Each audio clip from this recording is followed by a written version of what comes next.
Memphis Grizzlies point guard Ja Morant is one of the NBA's youngest rising stars. His quick first step, ability to attack the rim, and playmaking have captivated millions. But if you're not in tune with basketball and you just read the headlines, you probably would have thought this guy played Major League Baseball. Reason being is because Ja Morant is now on his third strike. A third strike that recently earned him a 2-game suspension from the NBA. But how did we get here? For those of you living under a Dwayne Johnson, it all started with a report claiming that Ja had a red beam pointed at his vehicle. The story kind of came and went in my opinion because we all live in an age where if there's no video evidence, then folks tend not to believe it. But then a report came out that he got into a heated altercation with a minor during a basketball game. It said that Ja and his friends beat up that kid, then guns were threatened to be brought out. Are we sensing a pattern here? This all came to a boiling point this past weekend when Mr. Morant shared on his Instagram a video of him brandishing a gun inside of a strip club proudly. This led to his 2-game suspension because, as you'd imagine, this is not a good look for a multi-billion-dollar corporation such as the NBA, nor is it a good look for all of Ja's sponsors such as Powerade and Nike. And how does the internet respond? The only way they know how, by letting the jokes and the memes fly, of course. Matter of fact, allow me to share some of my favorite memes that I came across on Twitter, the first of which being that they nicknamed him from Ja Morant to now Ja Wick. I also like this Malcolm X meme right here. If you've seen the movie, you understand the reference. And then there's this Lakers meme right here of Lakers fans celebrating because Lakers were supposed to play the Memphis Grizzlies the next day, but since Ja won't be in the game, it gives them hope that they're gonna win because they need all the wins they can get to squeak into the playoffs. But my favorite meme is the one of Gilbert Arenas with the guns on the wall poster. If you know your NBA history, you know why this is funny and you know what happened with Gilbert Arenas and the Wizards in that locker room. If you had the time, go on Twitter and look at some of these memes. It's so many and they are all pure comedy. But you know what wasn't funny though? Why was Ja at the strip club with the blicky out? It's booties and boobies everywhere, yet this man was trying his hardest to look hard. Who got time to do all that at the strip club? Man, I would have actually been hard.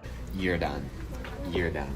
Jokes aside, if you thought this was going to be another video of some random guy on the internet trashing Ja Morant for views, then you've got the wrong guy. Anybody who follows me over at twitch.tv/TheBlackHokage knows that I've been high on Ja Morant since 2019 when he was first drafted. I've been on record multiple times saying that I'd take Ja Morant over Zion Williamson as the #1 overall pick if I had the choice. See, I do my best to keep my ear to the streets when it comes to who's next in basketball. Not only do I dabble in college basketball, but I also watch what's going on in high school and that new overtime league. When I saw Ja play at Murray State, I saw a kid who wasn't afraid to attack the rim and create for others. But more importantly, I saw someone who had that dog in him, someone who had a healthy chip on his shoulder. Zion, on the other hand, he had been that dude since high school. If you haven't seen Zion's high school mixtapes, it's some of the funniest stuff on the internet. It looks like a grown man is playing with 6th graders. But it was when he went to college that he became a media darling. The way they talked about him, you could tell it was a foregone conclusion that he'd go #1 in the draft, so as long as he didn't do anything stupid. But I always questioned his discipline. He didn't earn the name Big Gumbo by accident. He likes to eat, and at his height, he was just too heavy to be jumping the way he was, hence why his shoes exploded. Fast forward a few years, great player when he's on the court, but he can't stay on the court because he keeps getting injured. But I digress. The point I'm trying to make is I've always championed for Ja Morant. I don't want anyone to feel like I'm making this video to cash in on the hate towards him right now. This video is actually coming from a place of love. I thought this situation would be a great way to segue into a conversation about middle-class black people and personal responsibility. Comment section, feel free to back me up on this one. For those of you on the outside looking in on the black community, do you know what hood ninjas and suburban ninjas both can't stand? Do you know the one thing that will bring hood ninjas and suburban ninjas together like that time the Crips and the Bloods had a truce in the 90s? It's a black person who grew up middle class in the suburbs indulging in street life, especially those middle class black folks who find extreme success in their adult years. Hood ninjas can't stand it because despite what the media tries to portray, most, and I can't put enough emphasis on most, people from the hood are good people. They are hardworking people dealt a bad hand and they are just looking for a way out. So they can't stand when they see somebody caricaturizing a lifestyle that they don't come from. Suburban ninjas hate these types because they most likely were your neighbor.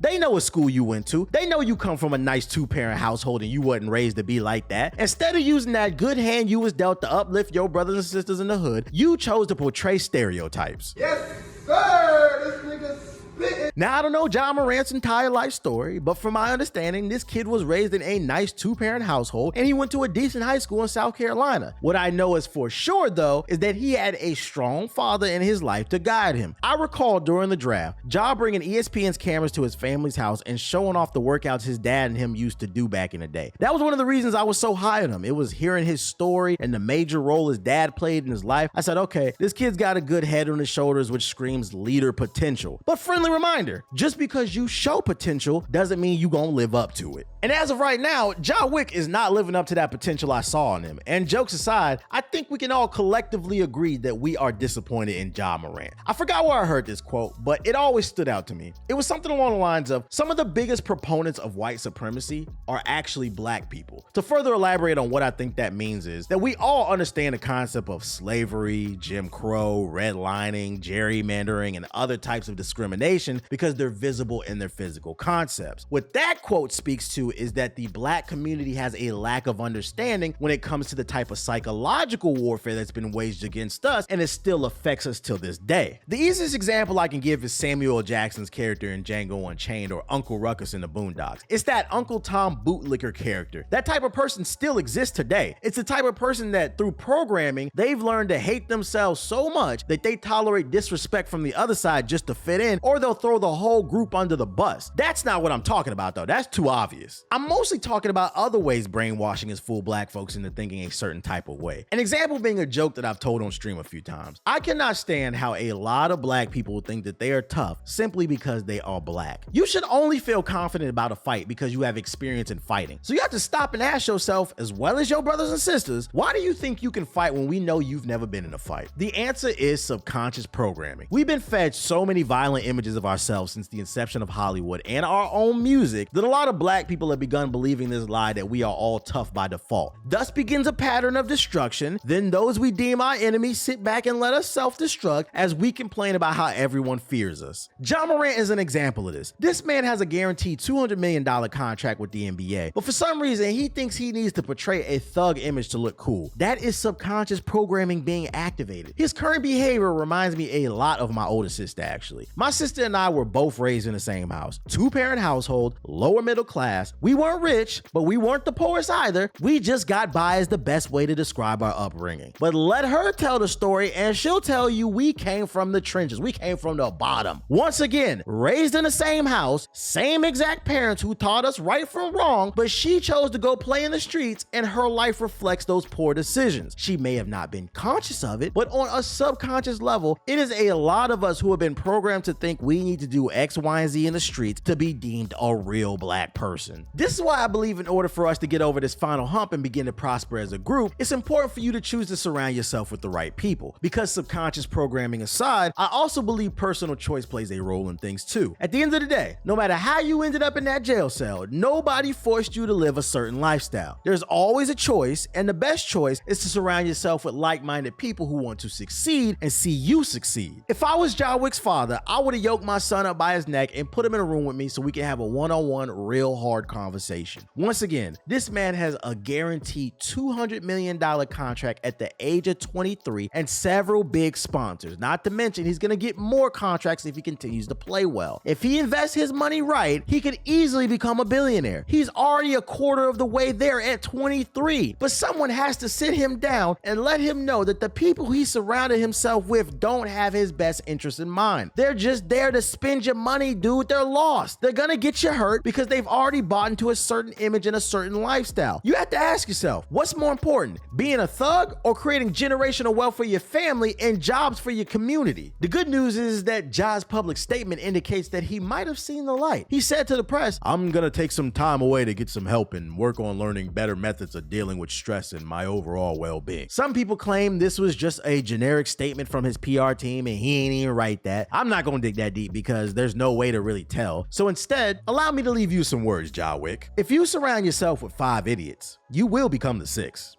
But hey, I'm just saying.